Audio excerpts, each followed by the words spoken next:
এই নতুন বছরটা আমরা যেন বেশি বেশি আল্লাহর শুকরিয়া দিয়ে নতুন বছরটাকে সমৃদ্ধ করতে পারি, বেশি বেশি যেন আল্লাহর ইবাদত করতে পারি। নতুন বছরে আমরা শপথ নেই আমরা যেন অন্তরে হিংসা লালন না করি, বিদ্বেষ লালন না করি, আমরা নিজেরা যেন কাদা ছোড়াছুরি না করি, আমরা যেন মিলেমিশে একসাথে একাকার হয়ে যাই। আল্লাহ তুমি কবুল করো, আমরা পড়ি আমিন। 60টা জিনিস মানুষ মরে যাওয়ার পরে তার কবরে পৌঁছতে থাকে।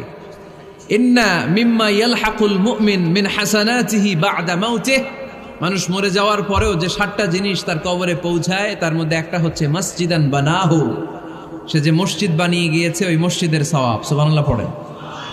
আপনি টাকা দিয়ে মসজিদ বানিয়ে দিলেন, ওই মসজিদে মুসল্লিরা নামাজ পড়ে, রোজাদাররা এসে ওখানে ইফতার খায়, তাহাজ্জুদ আদায়কারীরা তাহাজ্জুদ পড়ে,